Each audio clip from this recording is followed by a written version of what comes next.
Huwag ninyo ako. Iyakan. Iyakan ninyo ang inyong mga sarili at ang inyong mga anak. Sapagkat darating ang araw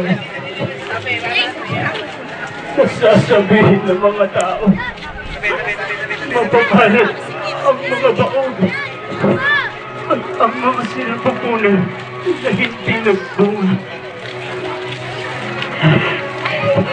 At sa panahon iyon, sasabihin sa mga bundok, tabunan ninyo kami. At sa mga burong, at lumagpak kayo sa amin. Sapagkat ganito ang ginawa sa sariwang kahon. Sa tuwing, ano ang gagawin? Mga kawan! Inayaw ka mamamahay ko! Tama! Mga kawan! Inayaw ka mamamahay ko! At ang patuloy na maglakad! Kaya na! Beto!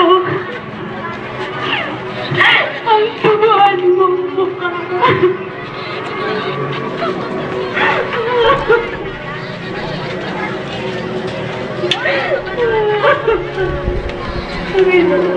Tama na! Inayaw ka mamamahay ko! At nababala mga ating pangalapay! Sige!